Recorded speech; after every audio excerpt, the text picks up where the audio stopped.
So, Jeremy, and very good evening, everyone. A very warm welcome to all the participants, attendees, and our speaker today. As Dr. Ambedkar have rightly said, that the cultivation of human mind should be the ultimate goal of the human existence. So, with this guiding thought, we begin the first session of the Ambedkar Intellectual Summit 2026.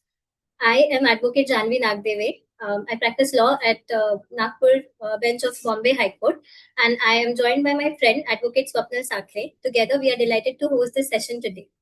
So, before we begin, I would like to reflect upon the first Ambedkar Intellectual Summit, which was held in 2024. It was a great success as it brought together meaningful discussions and very creative and critical ideas, and it also led to a collective intellectual engagement. So the speciality of this year's summit is that we have young scholars from a diverse fields, which they represent premier institutions from across the world and bringing fresh perspectives and brilliant insight to this platform. Now, moving to today's session, we are honored to have with us Jay Ramteke, a PhD student from Department of Anthropology, Brandeis University.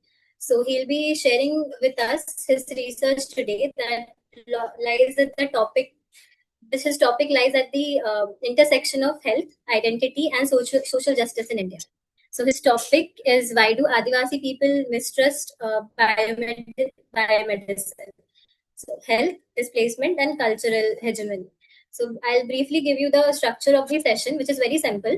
We'll begin with the speaker's talk first, and then we'll have the question and answer session. So it's my request that all the participants can have their questions written down with them, and they can ask it at the end of the session. Along with this, there's a small request that all the participants please keep their mic on mute so that we have the session in a flow which is not disrupted. So with this, I invite Jay for the session. Over to you. Thank you. Thank you, Janvi, and thank you so much to the organizers for this opportunity. I'm thankful to Atika as well for sharing about this meetup, this conference. So yeah, I will share my screen.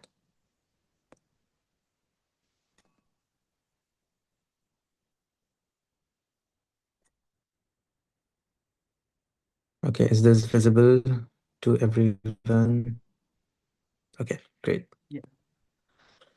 Yeah, so hello everyone. As Janvi mentioned, I am a PhD student here at the Department of Anthropology, Brandeis University. Um, and I study health, focusing on Adivasi people's health. So this is my research is all about. This is my area I work at, also my hometown. So I grew up in this area called Baihar, which is a part of Balaghat district in Madhya Pradesh, central India.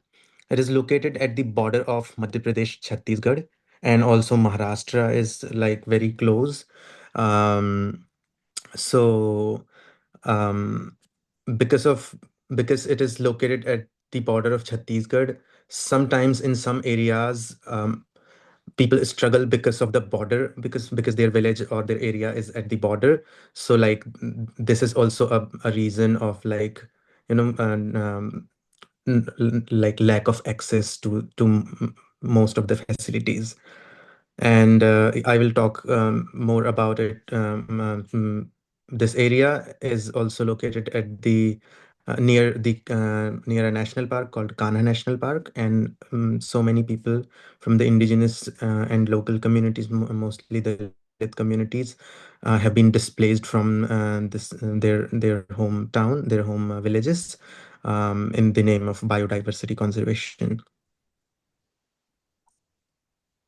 So these are three main communities I work with: Begas, Gonds, and Ojha.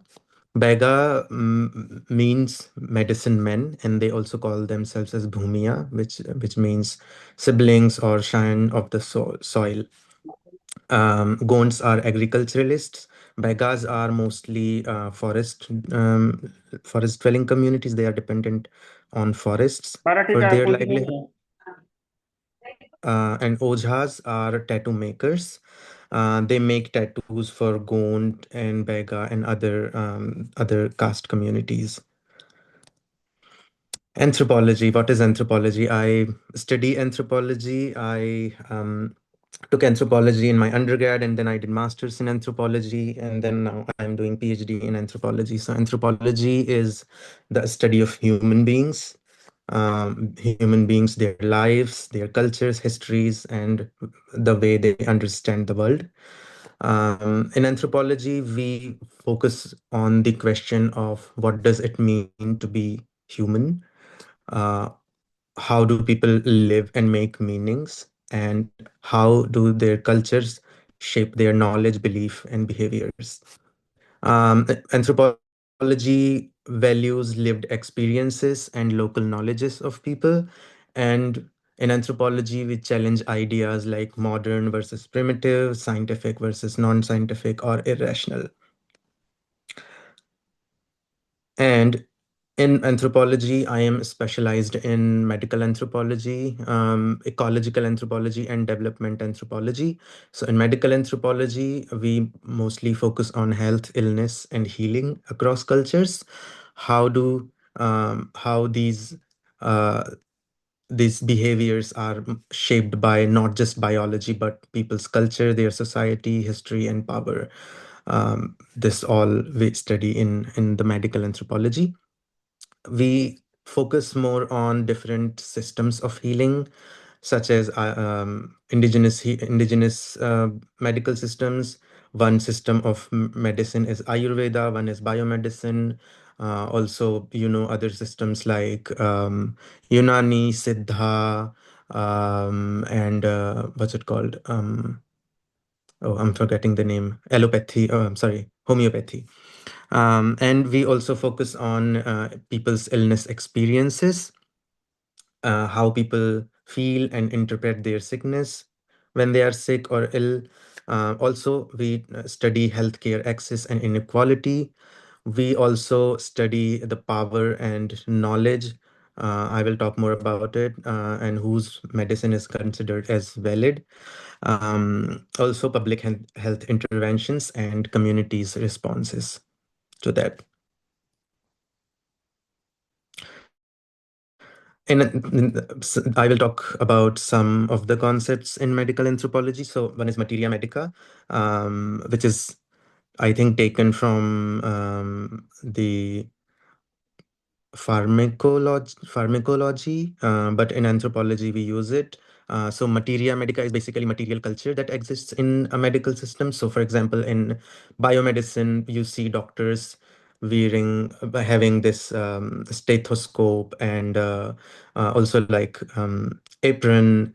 So like these are different kind of like materia medica that exists in the medical system. So similarly in other medical systems like indigenous medical system, we see different kind of things that plays vital role in the medical system. Also, like as the definition says, it involves substances derived from plants, animals, minerals that are useful for the medicine. We also have this concept of sectors of medicine in anthropology. There is an anthropologist called Arthur Kleinman. He gave this idea of sectors of medicine. So he talked about popular sector, folk sector, and professional sector. So professional sector, biomedicine this time, or allopathy has become a professional sector. Everywhere you see hospitals that focuses on biomedical doctors you see everywhere. Also, we call it modern medicine. Um, and other systems are Ayurveda, Siddha, Unani, homeopathy. So these are other systems. So we call them popular sectors. And then there are some sectors or systems that are like often pushed towards the periphery, and people focus on like mostly on like professional sectors, professional systems like biomedicine or Ayurveda. But folk medicines are always like pushed towards periphery, and like people don't people consider these sectors as like illogical. So Arthur Kleinman classified the sectors in these three main groups. Hmm.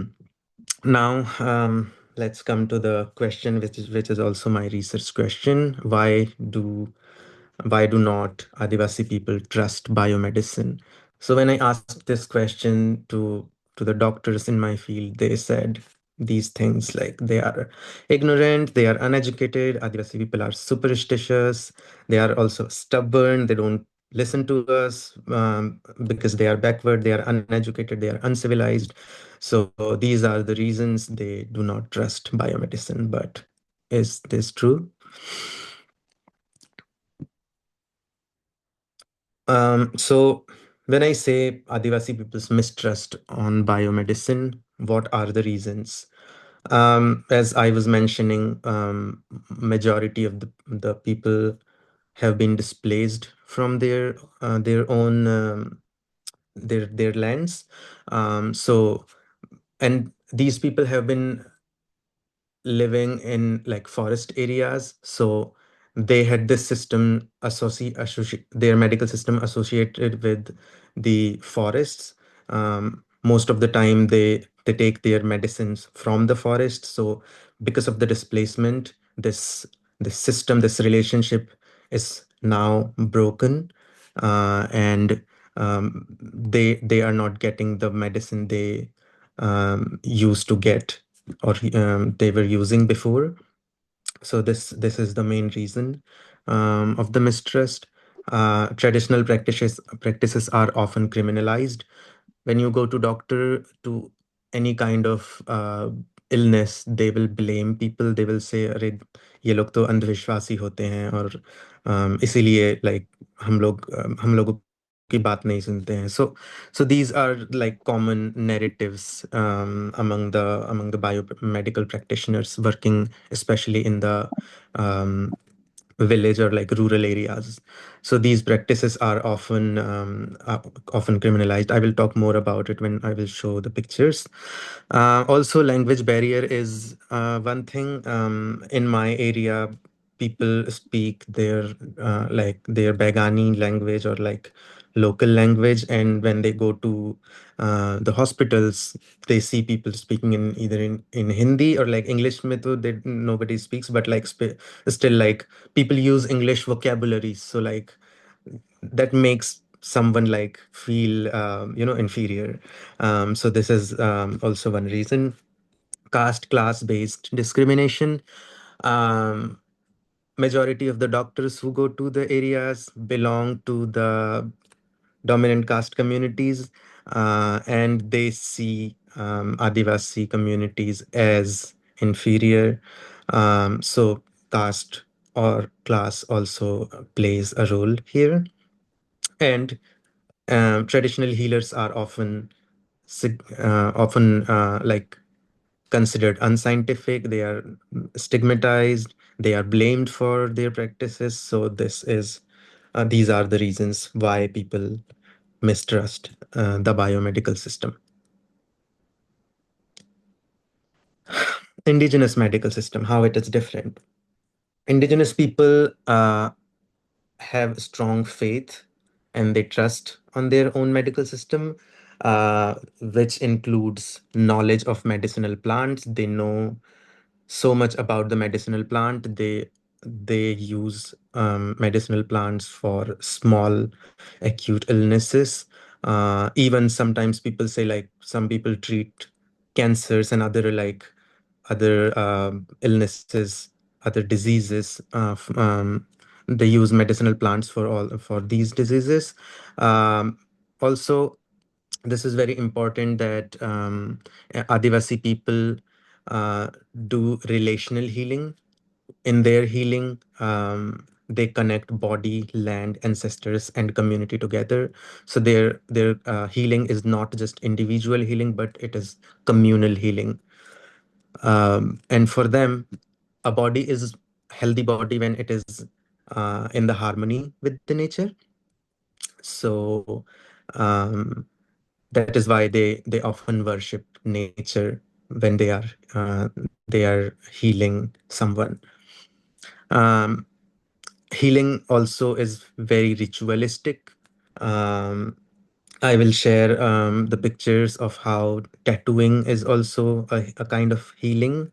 Also, they use to what we call like jhad phuk is actually ritualistic healing. They heal through the rituals.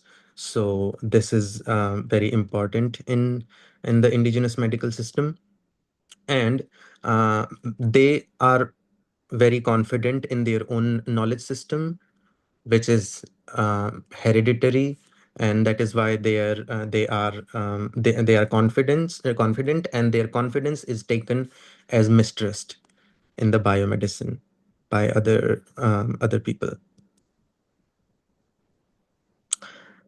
Traditional versus biomedical system. So what are the difference between traditional and biomedical system? Biomedical system is focuses on curing. uh, in biomedical system, it is believed that clearing biological disease will will be called healing, but also it is called cure. But in traditional medicine, healing involves restoring social, spiritual, and mental balance of the body and mind. um, Biomedicine, in biomedicine, it is believed that anything happens because of the germs or trauma or physical causes, but in traditional medicine, uh, it is often um, taken as like ancestral. Something happens, and then people also blame spirits or like ancestral, something ancestral for it. Also, like social conflict. Some people say jadoo tona kar diya hai kisi ne, so that is also one reason, because they their emotions are like closely attached with it. Uh, so yeah, this plays an important role in biomedicine. uh, patient Biomedicine focuses more on like individualistic context, patient and doctor's relationship. But in traditional medicine, it is more communal. So when somebody is ill, um, like people like other people will know, and like it will be communal, and then healer will act as a facilitator, and healing involves the whole community. Also, this is very important that biomedicine focuses on scientific methods, and they focus standardized global protocols. But traditional medicine focuses on individual illness experiences, ancestral knowledge, and subjective observations. This is very important part in medical anthropology or indigenous healing. Whose knowledge counts. Biomedic medicine is often dominant, and indigenous knowledges are marginalized. Their knowledges, their treatment, their healing methods are labeled as superstitions. And here, the biomedical system becomes a truth, and other systems becomes irrational. So also it is important that indigenous people do not completely reject the biomedical system. They use both of the systems. They strongly believe their own system, but they also go to the biomedical system. They go to hospitals in emergencies, but they use their herbs for everyday care. Also, these days, because of the like policies, and they get benefits from the hospital or like the biomedical system, they go for it. And also, for example, like pregnancy, if they don't go to the hospital, they will not get benefited. So this is one reason that they go to the hospitals. So these are some pictures from my field. So this is Godna tattooing I focus on. I focus on Godna tattooing's healing aspect. People mostly when they study Godna, they focus on its aesthetic part, but in my research, I'm gonna focus on its healing aspect. Godna is used for joint pain and also for goiter. Um, so, so yeah, these some pictures you can see in the left, and some pictures are here for in the right. You can see bone setting, traditional bone setting, and also this traditional herbs they use, and all the ritualistic healing things. So these are some of the things I'm gonna focus on my in my research. So yeah, um, I focus on practicing anthropology mostly, and because this is also like more meaningful if you practice anthropology these days. So, what does it mean to practice anthropology? For me, practicing anthropology means turning research into action. So, I'm working with Adivasi people from a lot from almost like last few years, almost a decade, I would say. And we work related to like menstrual health, hygiene, and also if they are getting like benefits or like access to the healthcare system or not. Also displacement related works we have done, like how are they how are they managing their lives after the displacement. So these are a few some of our works. So through my research, I focus on like not just like studying them, but like also addressing their real challenges like cultural loss, inequality, or marginalization. Um, so I have my NGO there in my hometown, and we work with the Adivasi communities. So because I'm working on Godna tattooing, um, I'm also working on the revival of the Godna tattooing, because youngsters are now not interested in learning the tattoo making thing. Also, youngsters are not interested in getting the tattoos. So we organized this event last summer, and we invited people who were interested in getting tattoos. And also we are working on we are making some prints of the traditional tattoo designs on t-shirts and mugs for the as part of the revival project. And this village where majority of the tattoo maker community is living, we highlighted that village as a tattoo village. So that was main goal of the summer work. We are also working on the revival of such practices like Gedi Tihar. We organized this event because like these days youngsters are not practicing it. So like, and also this Gedi and Narbod is one festival that is celebrated. So in which they collect some medicinal plants. And also this looks like a game, but it also, yeah, in at the right, like at the top, you can see my brother was is clicking picture of that herb. So they use this herb for like their health. So uh, this is how like their health is closely linked with their festivals. So through this revival project, we are also making them like feel that like their own healing system is also like strong and meaningful for them. and we should not let it die.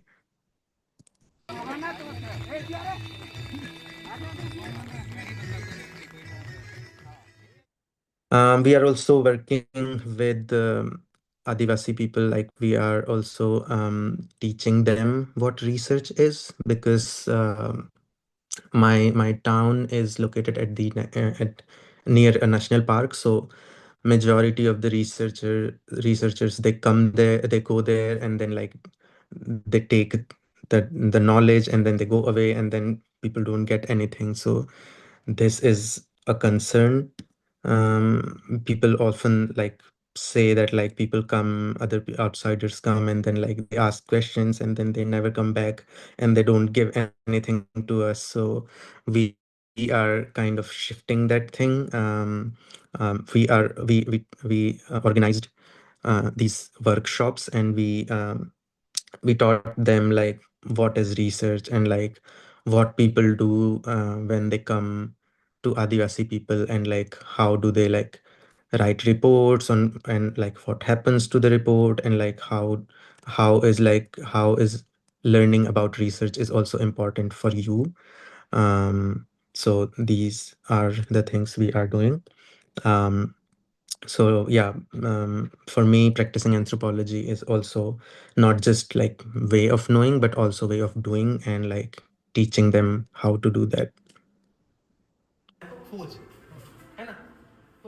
So this is my organization, Pegam organization, and we have also started this Johar Field School. We are working with Adivasi communities, and documenting their cultural heritage, also teaching them research, and working on health and education as well. And we have these like four visions of our organizations: rethinking development, because they are often called as like not developed. We Our vision is to redefine marginality. They are often called as marginal, but like who makes them marginal? That is the main question. Also, we try to reinterpret education. They have their cultural knowledge is very rich, and it is very important to reinterpret their knowledge, because this knowledge, youngsters are like often, from my place, I don't know about the other places, but Adivasi youth are like um, moving to the cities or like urban areas for jobs. So like this connection with the old people, elder people, is also like breaking. So we are also like documenting the ancestral knowledge, and in the workshops we also like help them how to document these knowledges. And also we are working on revival of the cultural knowledges. um I'm almost done. So I hope you liked the idea, and the concept, whatever I shared. And if you have any question, comments, reflections, feel free to ask. I hope I tried to cover the things in my talk.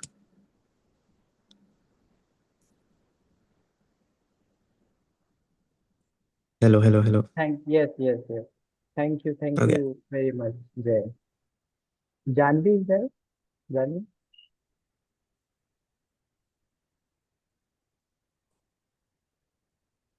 Thank you very much, Jay. Like as you said, most most of us researching or learning things in a very different way, and you are with your research, you are also trying to practically implement it, and not just to take the data and the research perspective to the educational institutions, but also trying to uplift the community that you have grew in, and you have seen the struggle and the cultural heritage that you are studying, that you are trying to bring them in the mainstream So this is very brilliant, and I like uh, Thank you. the way your organization is working with them. Thank you.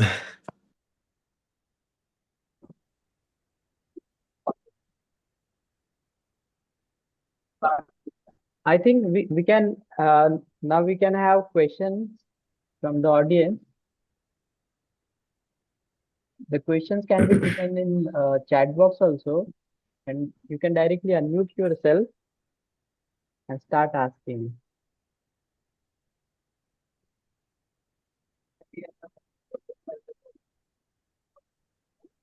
Is it hearable? Hello.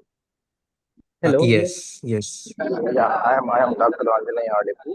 So I'm associate professor at Central University. So very grateful to listen your talk. Just now I was in actually.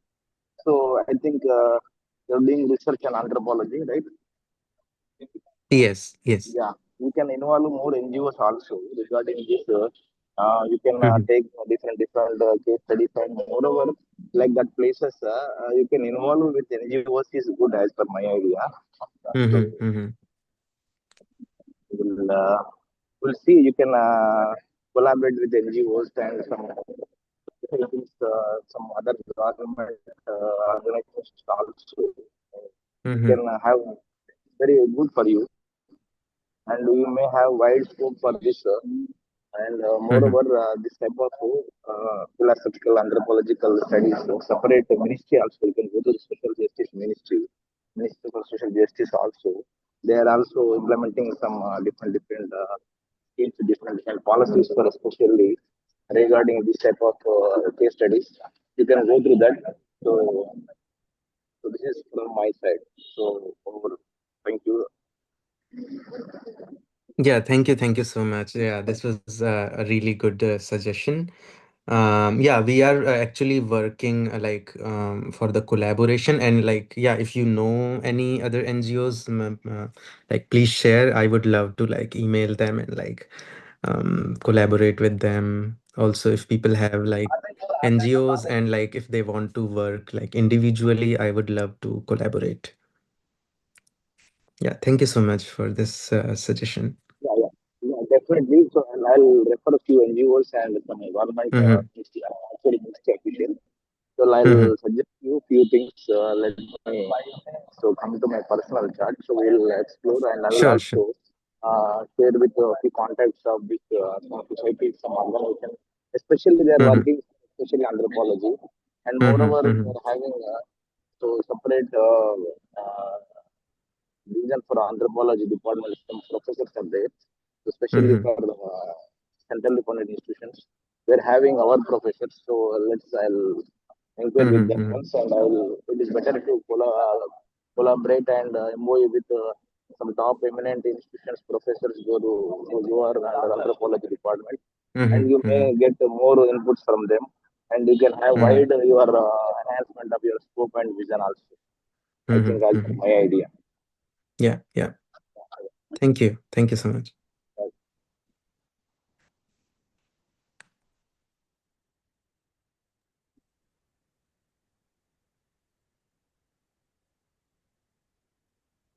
Any other thoughts, comments?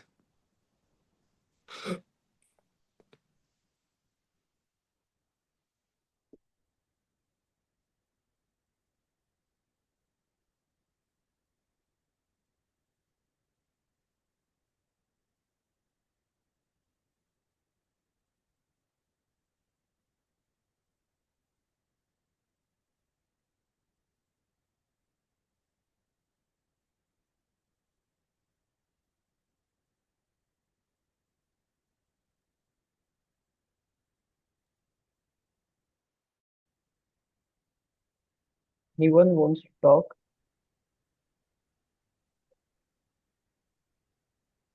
comment, or ask anything? You can also write in the chat box. Yeah, I'm seeing people from different parts of India, so it's very interesting to know. Thank you so much to all of you for joining. Yeah, if you have like any question or even suggestion or something that you did not understand. Mumbai, India, wow.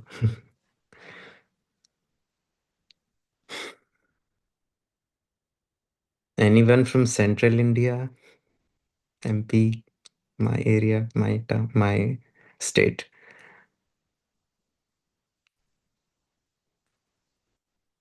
Even I live near Balaghat district, Bundia. Chandrapur. Oh, nice, nice. Mm. Okay. Gondia is the neighboring Neighboring. neighbors. Yeah. Can you share the PDF link? PDF link? The presentation. Oh, presentation link. Yeah, sure. I will have to make a PDF. Actually, this is I use iPad, so this is a different kind of file. Yeah, so I will convert this file into PDF and then we'll share.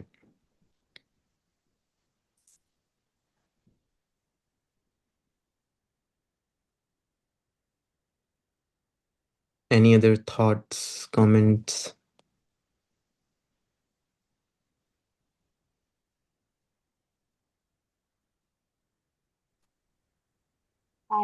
Am I audible? Yes. Okay. Hi, Jay. Thank you so much for this presentation and starting this Mm. year's Ambedkar Intellectual Meet with your wonderful presentation. Thank you so much. You're making the path easier for us. Thank you. Yeah. So I'm curious to know, like, in the process of healing, because I'm from Assam, and there are Mm-hmm. different communities in my place also who does traditional healing. And in Mm-hmm. that process, different things occur actually, but in terms of gender.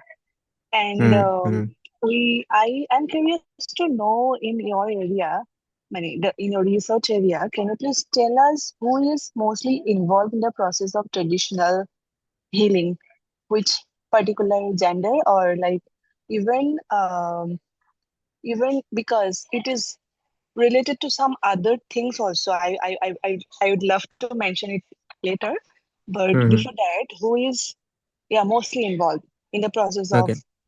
yeah caregiving, or like Mm-hmm.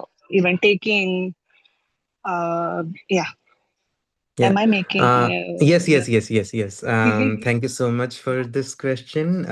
So actually, in my area, both like men and women, they are involved in this. So like we have like male ritual practitioner like Ojha or like Bhumka they call it.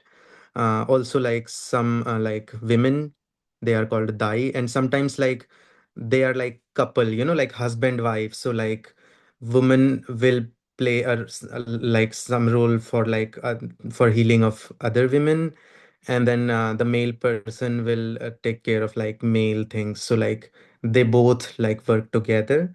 And so also depends like the tattoo maker, they are often like women. And but the jhad phuk person, like who the one who practices this rituals, so he will be like a man.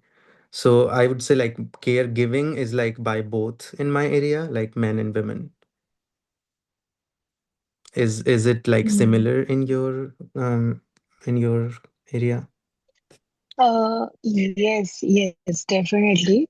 uh I but in the case of in my area, it happens in a different way. Like people are even you mentioned it in your slide also, that whole superstitions, all the Mm-hmm. things, how like so-called modern biomedicine providers or like doctors and whole set of educated, literate people don't agree to these things. And in my area, it's also evident that women are women mainly have to go through this process, in the process of healing, traditional Mm. healing. Like, and in that process, so many like things cases related to discrimination, Mm-hmm. violence, death, murder also takes place. Mm-hmm. So in Assam, you might be aware of Birubala Rabha. I don't know. She had done a very nuanced study on witch hunting Mm-hmm. in Mm-hmm. particularly, which is evident in Assam, and like the how this whole, I mean, in a different way, but the traditional healing process is very much related to it. So that Mm-hmm. is why the young generations, even they're so against even the ojas here. They give different names. Like in missing Mm-hmm. community, they're known as Mibu, and so Mm. many, like mainly those young generations are against this traditional healing um, because of different sort of violences or Mm. discriminations, and Mm. like superstitions related to it. So I wanted to know, how do the women or female take this whole process, Okay, even. okay. Yeah, so when I was like sharing, I was focusing more on the like I don't like this like categorization of anthropology, but maybe like there should be some other terms. But like I know these like old anthropological terms like categorization as like black magic and like white magic. So like white magic is something that is like more visible, and like when people getting like when it is like beneficial or like healing in a positive way, but when it is for like somebody's bad cause, so people call it like black magic. So yeah, yeah, thanks for like saying this like witch hunting thing, which is also important. And like yeah, for witch hunting mostly, but in my area I have also seen like some we have these terms like sodhayan and sodha. So like sodha will be like if a male is practicing the black magic, harmful especially, and like sodhain if a woman is doing that.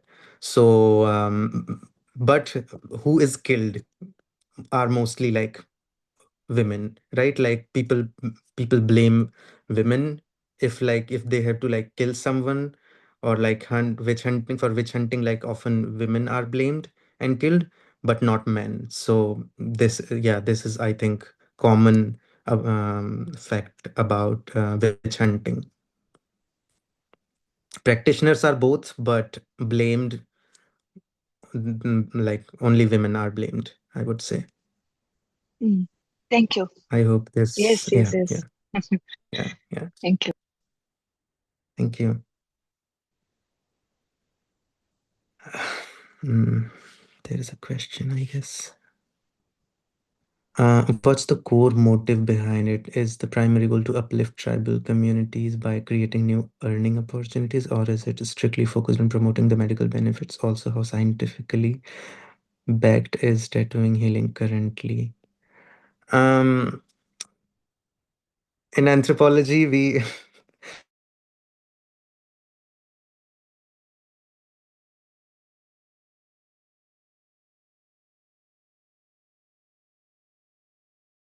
practices, and also like I studied this in my coursework that like most of the scientific practices, for most of the scientific practices, when scientists were like developing these practices um, or like different kind of cure methods, black people were like used as like black bodies were used for like for like just as an experiment.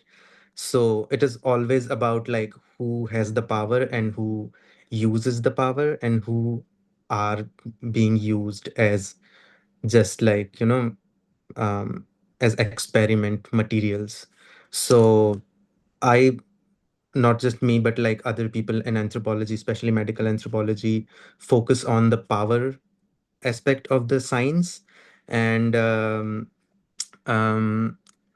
I don't know, like like tattooing, like healing and like scientific thing of healing. I'm not gonna focus on that in my research, but how power is dominated and like how their culture and their system is meaningful and like how that makes sense for those people.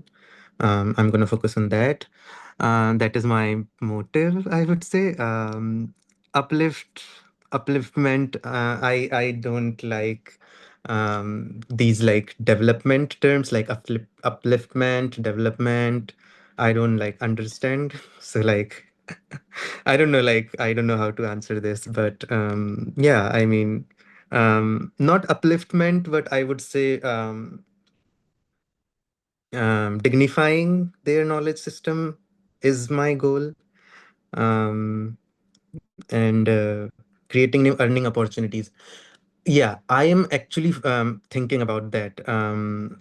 Creating new opportunities like earning opportunities, because yeah, when we are doing this tattooing in the t-shirt and other mug things, also like when we highlighted that village as tattoo village, so we focused on like the earning aspect and like on tourism.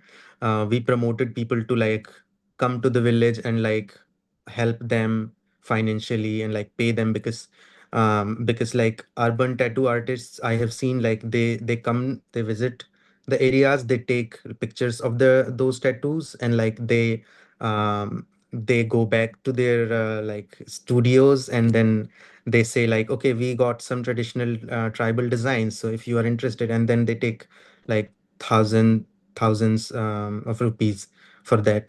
So but people don't get anything in return.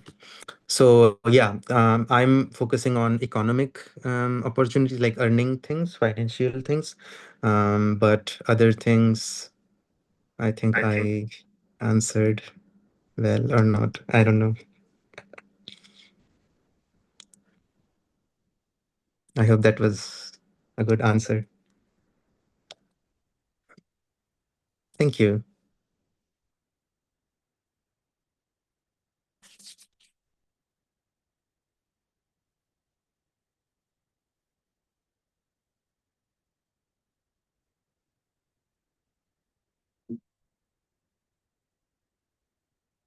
Any other thoughts, suggestions?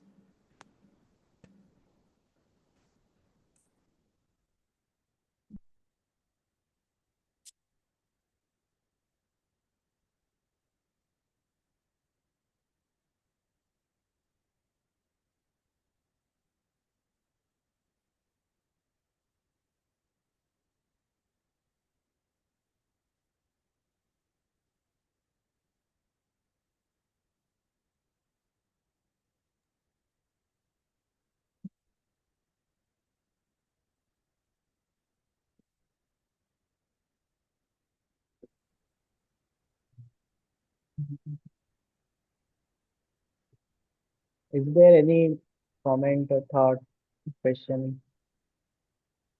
We have 5 more minutes.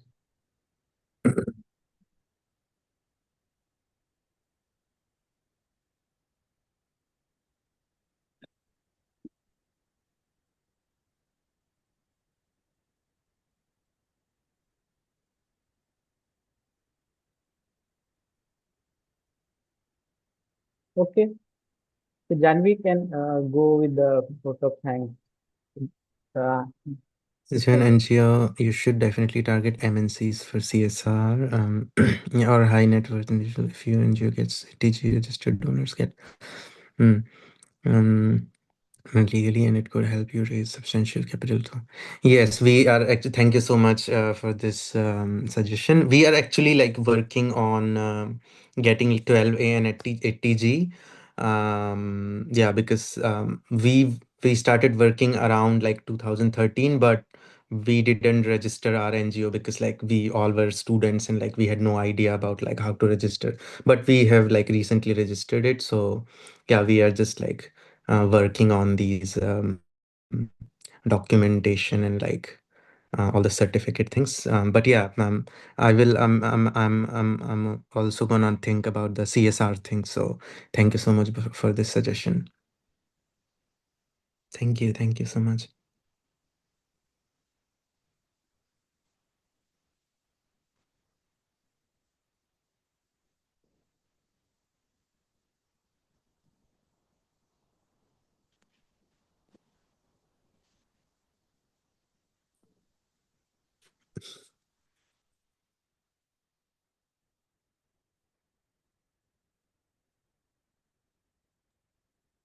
I guess we can conclude the session then, if nobody has any more questions or reflections or thoughts to share. Okay.